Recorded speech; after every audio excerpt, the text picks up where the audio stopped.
So as you can see, we are continuing in our new series entitled Life Discipleship. Jesus' method is our model. And I told you last week that what we're doing is we are looking at how Jesus actually discipled. And last week we saw that one thing that he did was he actually invited 12 men into a small group. And in this small group, Jesus was going to disciple them in a very intentional kind of way. And folks, what we see there is a model to follow for discipleship. The first thing we looked at was that he was teaching them doctrine. He was teaching them the things they needed to know about doctrine and about ministry. And he did it in two ways. He did it through life modeling. In other words, he allowed the small group to see him do ministry, the 12 apostles, and then he taught them in lessons. He would teach like the crowds, the parables, and then when he got his small group together, he would explain to them what the parables meant. Well, learning in a small group is a very important thing, but learning is not the only thing. We need to live out what we have learned. And what Pastor Darren and the rest of the pastors, what we've been talking about and we're implementing, is a very intentional approach to our small groups so that these adult small groups are discipling the way Jesus discipled, the way that Jesus' disciples, the apostles, wound up structuring in many ways the early church, and discipleship continued then. And we want to follow that in a very intentional way. Now, I'm a simple guy, so I need certain reminders, and the reminder for me is the word life. It's an acrostic that we're using. And the L, as I've already said, it represents learning leaders. These are what we traditionally call teachers. And I tell you what, our church's history of small groups here, at least in the past several decades, has been wonderful. And our teachers have done a great job. We want them to keep on doing what they're doing.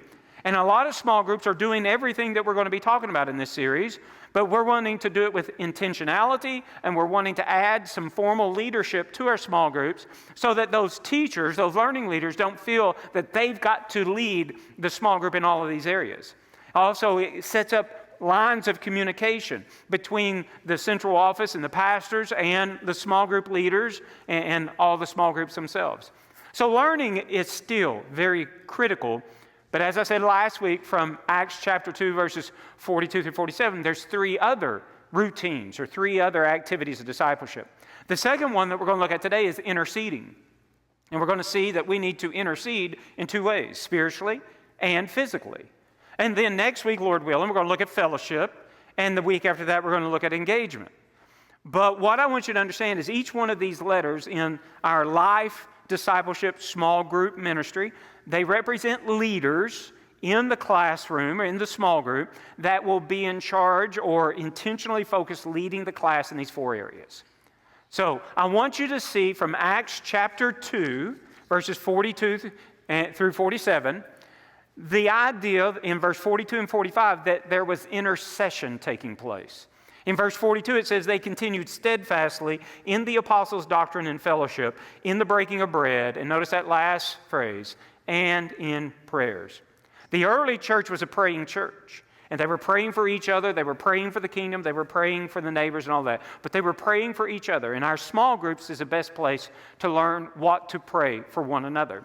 But then notice it wasn't just prayers. In verse 45, it says, and they sold their possessions and goods and divided among them all as anyone had need.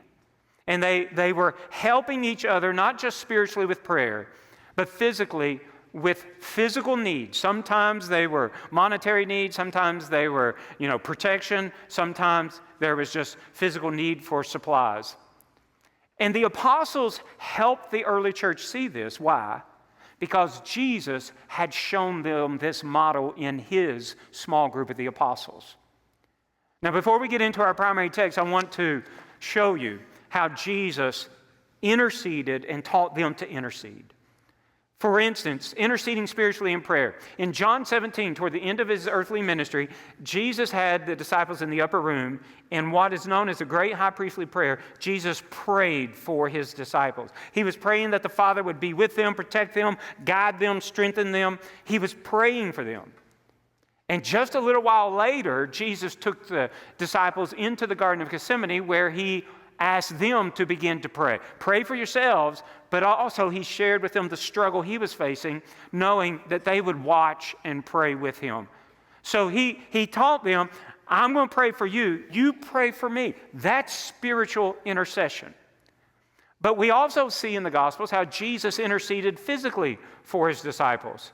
For instance, we see in Mark chapter 4 how Jesus and the disciples were in a boat crossing the Sea of Galilee when a storm rushed over the hillside there, and Jesus was asleep. The disciples were terrified, and they cried out to him, and Jesus stood up and protected them. You remember how he did it? He spoke, and the sea and the storm was calm. But it wasn't just physically protecting them. He also financially helped. There's an account where the religious leaders were confronting some of Jesus' disciples, and Peter came to Jesus and said, they're saying we're not paying the temple tax. And you remember what Jesus said to Peter?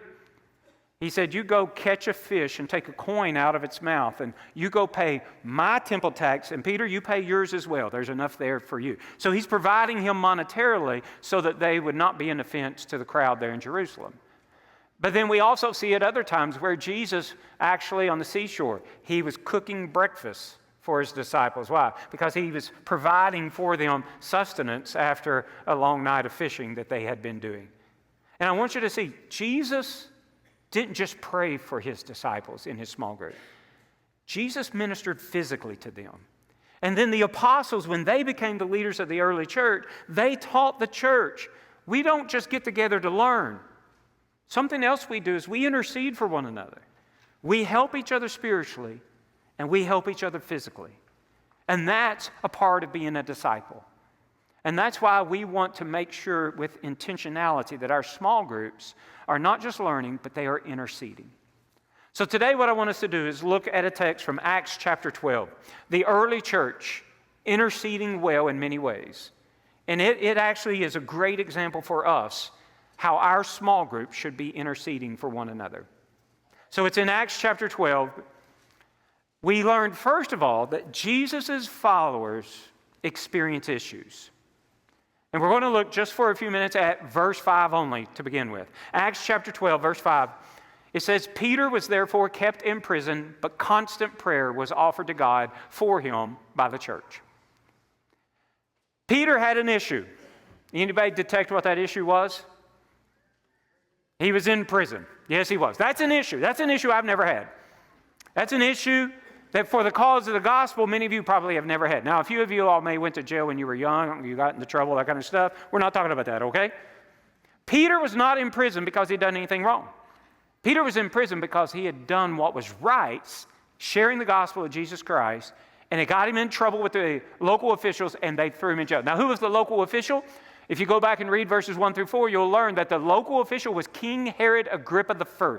Now, this is the grandson of Herod the Great, who was the king when Jesus was born. Now, his grandson, King Herod Agrippa, what we read in those first 4 verses is that he had arrested the apostle James. And he had had James run through with the sword. He executed James. Now, the religious leaders and the religious traditionalists of Israel loved it. They were like, yes, I tell you what, this Jesus thing's got to stop. And if we have to stop his apostles, we're going to stop it. So they were cheering Herod Agrippa on. So you know what a good politician does when they're being cheered by the crowds? More of the same thing, right? So what Herod Agrippa did was he had Peter arrested next. And Peter, it was a holiday, so he couldn't have him executed on the holiday. So what is he doing? He's waiting for the holiday to be over, and pretty much everybody knew Peter's toast when the holiday is over. Now that is the issue that Peter found himself in when he was in prison. Now, who knows what the future may hold? Some of us may be in prison someday. But probably up to this point, we've not had an issue like that, but every one of you have had issues. Because when you gave your life to Jesus by faith, there was no doctrinal statement that said, now that you're saved, all problems are gone. In fact, Jesus said, you're going to have some new problems that the rest of the world's not going to have. Because the world hates me, they're going to hate you. They're going to persecute you because of me. So we even got new problems upon top of all of the regular problems. And that's what we're learning here. The first thing I want us to think about from verse 5 is that small group members will experience issues outside the church. You're probably not going to go to jail, though, who knows? But you got your own set of your own set of life problems and issues. Now, what are the areas in which most Christians have problems? Well, sometimes they happen in their homes. Any of y'all had problems in the home? You know, just because you're a Christian and saved doesn't mean, let's say, that a husband and wife, Christian husband and wife, don't get at odds with one another every once in a while. Amen? That was really weak. You're all sucking up to each other, right? I get it. Yeah. No, sometimes even Christian husbands and wives have issues with one another. Or Christian parents have issues with their children, whether they're young or whether they're old. Because Christians aren't promised an easy life once they're saved. Christians have issues. And it's not just in the home. Sometimes it's extended family. Any of y'all have extended family issues? Sometimes it may be, your aging parents. Sometimes it may be your grown siblings. Sometimes it may be your aunts and uncles and cousins and nieces and nephews. It seems like as families are aging, that more and more issues begin to crop up among extended family members. Some of you may have issues in your workplace. Maybe you're the boss or you're a manager and you got some employees you're going to have to deal with tomorrow morning. Maybe you're the employee and you're really irritated at your boss or your manager. Maybe on Friday before work was over, you and some fellow employees had it out with each other. That's real world, even for Christians. Christians have issues. And we see issues all the time. Maybe it's with your neighbors. Maybe you got a neighbor that at 11 o'clock they come alive and they start cranking their radio outside in the backyard. You got neighbors like that? I had a neighbor one time that I'm almost certain was a drug dealer. Across the street from me, all hours of the night, cars go in, 2 minutes later, cars go out. Next minute, 2 cars go in, then they go out, and they go back and forth like that. I'm almost sure he was a drug dealer. Some of you all maybe loan tools and other things to your neighbors, and they never return them, and it really is starting to irritate you. And Christians have issues. Sometimes Christians have their children in their teen years that get into legal problems, maybe tax problems. Maybe you feel like the government's trying to force you to do something you shouldn't do, and that's a government problem. Christians have issues. We shouldn't be surprised. Peter had an issue, but Peter is not the only saint of the Bible who had an issue. We can go into the Old Testament and the New Testament. We see all the time saints had issues. There was one guy who had family issues, unlike any family issues I've ever had. His name was Joseph. Y'all remember those family issues he had? Yeah, Joseph had issues with his grown brothers because they sold him into slavery. I don't know about you. I never had that experience.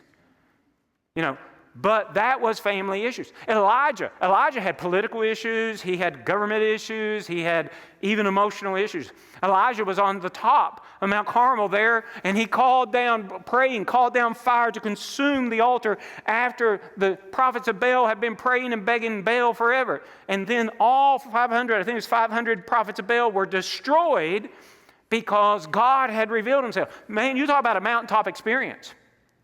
But Queen Jezebel, who supported those 500 prophets of Baal, she committed, I'm getting you, Elijah. And there was a chase on. And Elijah took off running, and he was really struggling. And once he finally stopped running, he cried out to God. He was like, God, how am I going to, just take me. How am I going to deal with all this? Why? Because emotionally he was having issues, thinking he was the only one who was having issues.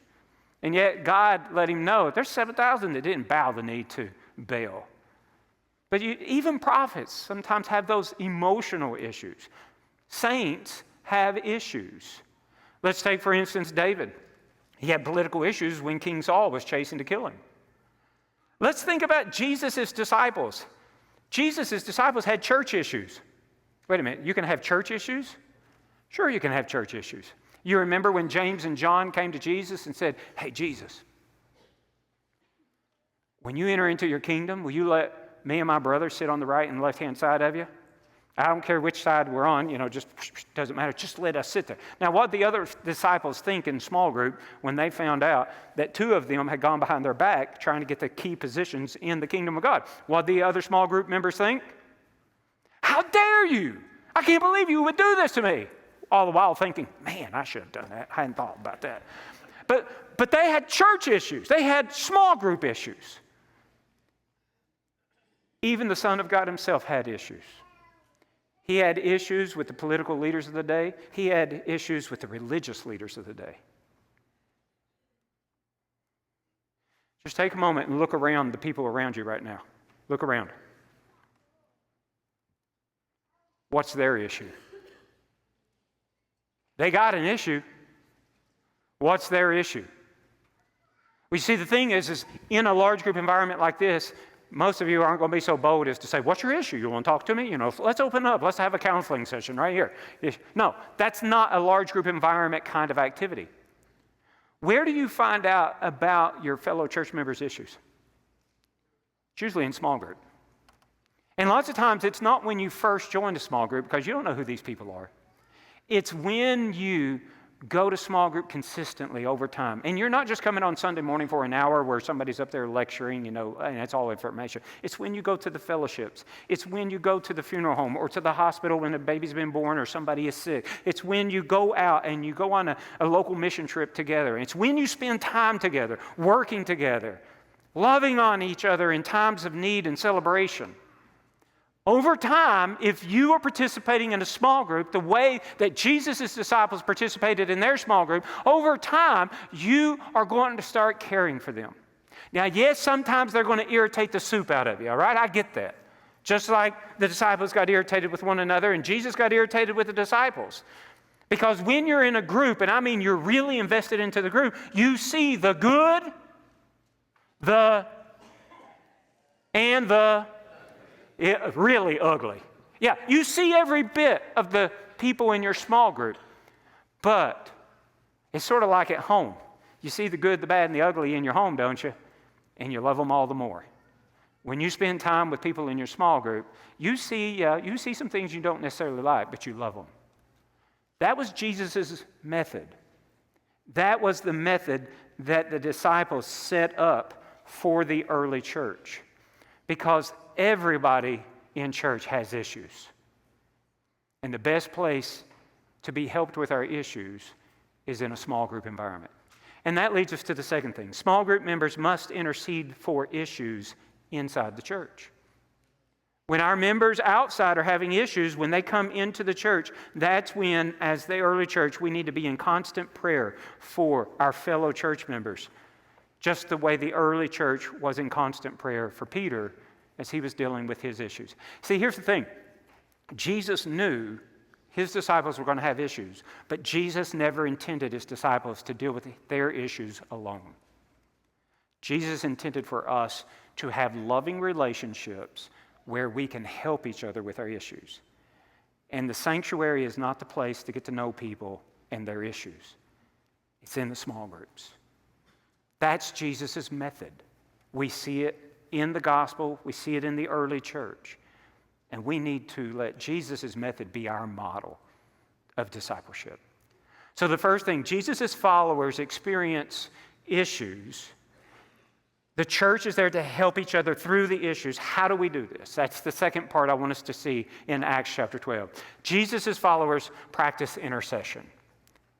Verses 12 through 17. So when he, and that's Peter, when Peter had considered this, Peter came to the house of Mary, the mother of John, whose surname was Mark, where many were gathered together praying. And as Peter knocked at the door of the gate, a girl named Rhoda came to answer. And when she recognized Peter's voice, because of her gladness, she did not open the gate, but ran in and announced that Peter stood before the gate. But they said to her, "You are beside yourself." Yet she kept insisting that it was so. So they said, "It's his angel." Now Peter continued knocking, and when they opened the door and saw Peter, they were astonished. But motioning to them with his hands to keep silent, then Peter declared to them how the Lord had brought him out of the prison. And Peter said, "Now go tell these things to James and to the brethren. And then Peter departed and went to another place. Now, what I think we see in these verses right here is intercession in its twofold manifestations. The two ways that Christians are to intercede for one another. And what we see is it taking place in a small group the way it works best throughout the centuries. Two different examples of intercession. And it is sort of a humorous account when you start thinking about everything that was transpiring here. You see, in verses 6 through 11, I didn't read it for you, but in verses 6 through 11, remember verse 5, the church is praying for Peter. Verses 6 through 11, God heard and intervened. How did he do it? He sent an angel. Now, when the angel came, the angels just sort of appeared in the prison where Peter was. And what we understand was there's layers of security in this particular prison. But the angels just intervened, and nobody apparently saw the angel. Now, Peter was asleep. Now, how do you think an angel would approach a sleeping saint? Peter, Peter. You know, those angelic voices, right? Mine sound more like raspy, just woke up from sleep voice, but nonetheless, you get the point. But that's not what the angel did. What did the angel do? We read in the text, poked him in the side. Wake up, Peter. Has your spouse ever poked you in the morning to wake you up? My spouse has never done that, but it would be very irritating if she did. That's what the angel did. Poked him in the side, said, wake up, Peter, put your coat on, put your shoes on. And that's exactly what Peter did. And then the angel said, now follow me. And they went through layer after layer of security, got to the outer layer of security, which was a gate, a steel gate. And Peter said it just sort of opened up. Movies, it's always got a creak, right?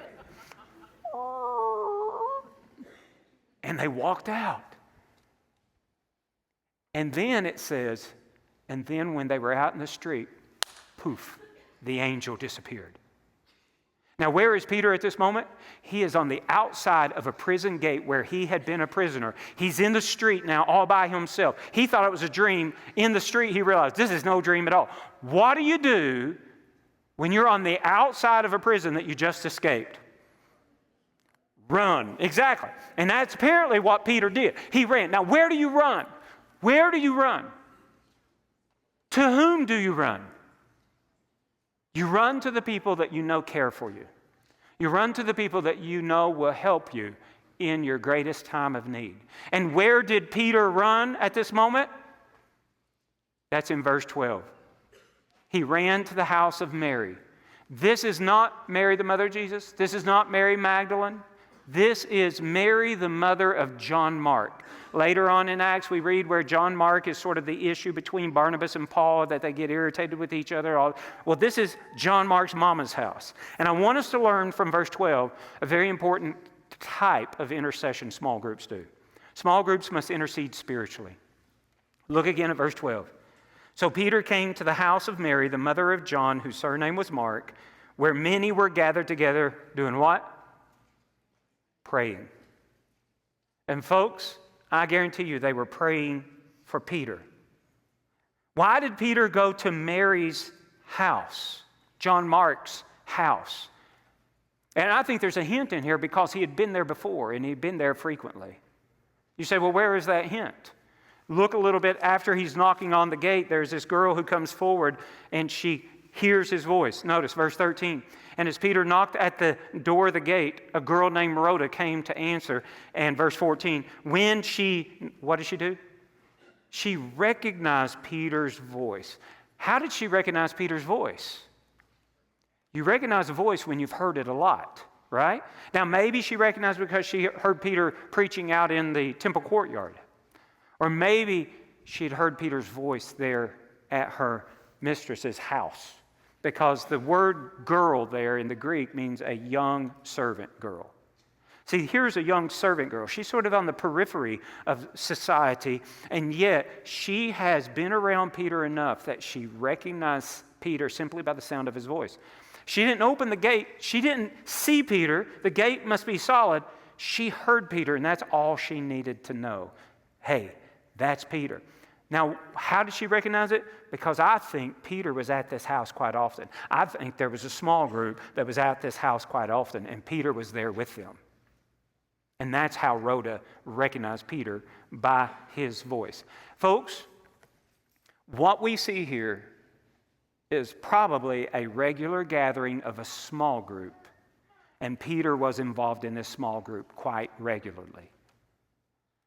And that is how Peter and the other apostles organized the church. Large group in the temple courtyard, Solomon's colonnade. Small group in the homes, house to house.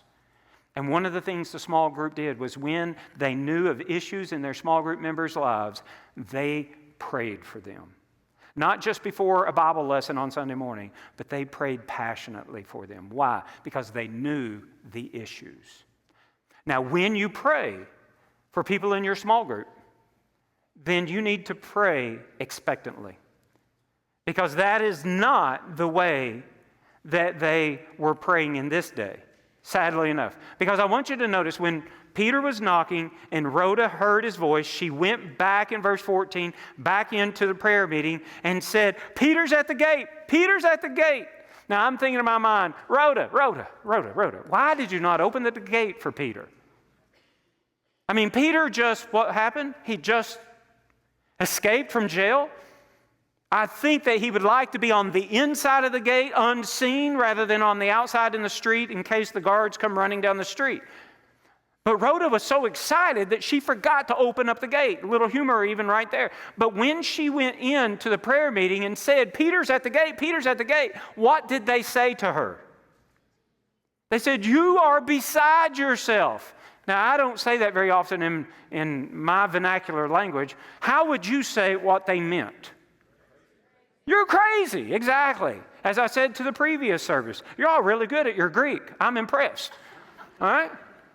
You're crazy. And Rhoda's like, no, I'm telling you the truth. This is what I heard. It was Peter at the gate. And then they said, notice in verse 15, they said, well, it was his angel. Now, what do they mean by the angel?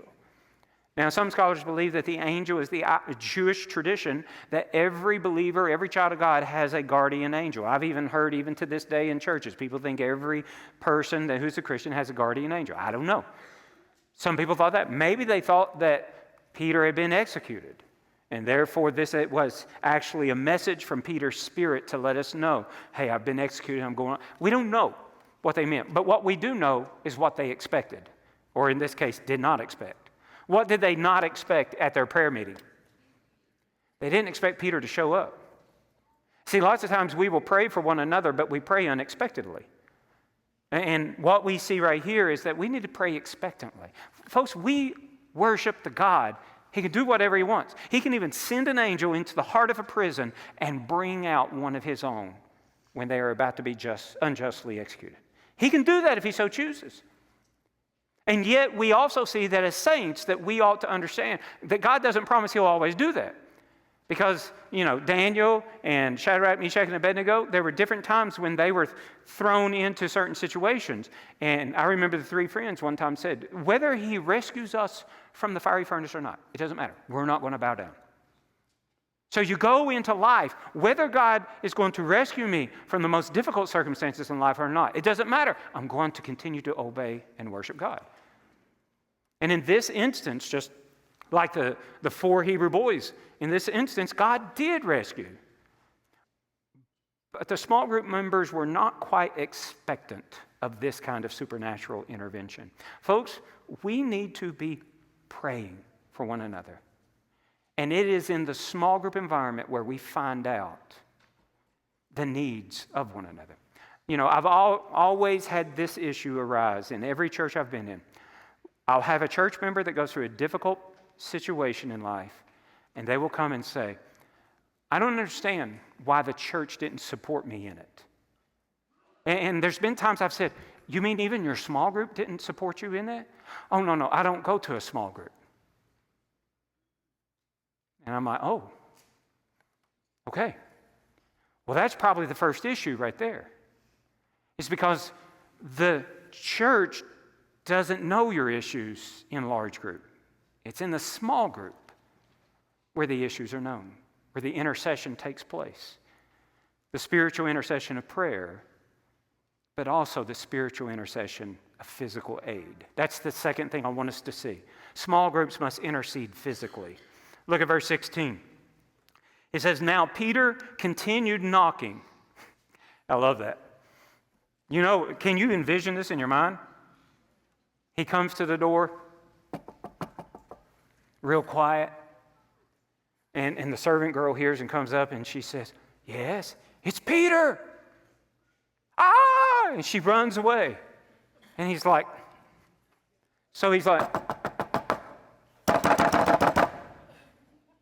now while she's in there, she's saying, "It's Peter." And they're like, "No, it's not. You're crazy. It's Peter. It's his angel. It's his spirit." And no, it's Peter. And then they hear him pounding on the gate outside. And they all come. And I want you to notice that when he continued knocking and when they finally opened the door and saw him, they were astonished. I mean, shocked. Because they hadn't expected Peter to be released from prison. I don't know what they were praying. Maybe they were praying, "Lord, he's going to die anyway. Just make it quick and easy for him." Yeah. I'm not sure what they were praying, but they didn't expect Peter to show up that night. But then what it says in the first part of verse 17 is that Peter sort of silenced everybody because everybody's sort of freaking out, coming up, hugging him, whatever. Hey, what? And he explained to them how he got rescued. And look at the last part of verse 17. And Peter said, "Go, tell these things to James and to the brethren." And I want you to notice he made a request, a physical request of the people in that small group. And I want you to notice he made the request even though they were in the middle of a small group session. They were in the middle of a prayer meeting. It was late at night and the streets were dark, and he had the audacity to say, "I need you all to go right now and tell James," which would be the half-brother of Jesus, "and the rest of those leaders, tell them that I have escaped." Now let me ask you the question. Why didn't Peter go tell them? Why didn't Peter tell them? He's on the run. Exactly. Very smart young lady up here. He's on the run, so he needs the help of his small group. And it was, yes, it was messing with their small group gathering for the month. Well, if we do this, then we're going to have to, 2 weeks from now, have another small group gathering because we spent our time helping Peter out physically. And this, it doesn't matter. It's life. And when the needs arise, the small group was ready to meet the need because he was on the run and he had to get to another place, the text says. So in the middle of the night, here goes small group members out. And the question is, where are these guys? I don't know. So they're going from house to house where they've heard that these guys may be in order to let them know, Peter escaped. And he wants you to know he's going to another place. See, that's what small groups do. Why did Peter go here to Mary's house instead of going to James's house or one of the other leaders' houses? Well, once it's discovered that he's escaped from jail, where's the first thing the officials are going to go? They're going to go to the apostles. Is he here? No. So he went to the place that he knew he was loved and he knew they would help. And they were helping as best as they could, praying for him. But then he asked them for additional help. And the additional help they were willing to give. That's how small groups work. And we see it time and time in the Bible, starting with Jesus' own ministry. As we saw last week, he invited 12 into his small group. We don't know how many's in this small group that the apostles taught the church and the church were doing well, but it's small group. Now, this whole series is to show you the importance of small group ministry. So important that we want to structure our small groups with that acrostic life. We want the learning to continue, but we also want a leader designated to make sure that the group is interceding spiritually in prayer and interceding physically. In the prayer, what we hope will be set up are prayer chains. So that leader hears about a need, that leader calls somebody or texts somebody who calls somebody, texts somebody who calls somebody, texts somebody. That leader also, hopefully on a physical level, can set up a meal train so that if somebody's in the hospital and when they come home, that we can have a schedule of meals going to them because we're Baptists and we eat, even when we're sick, we eat, right? So we need the meal train. We need the meals continuing to go. But also what I call a band-aid. It's not a band-aid like you put on your finger. It's a band of small group members who are aiding physically in other areas besides food. And what we're hoping is that we can intentionally organize our small groups so that we, like the early church, like the apostles, like Jesus taught them, so that we intercede for one another.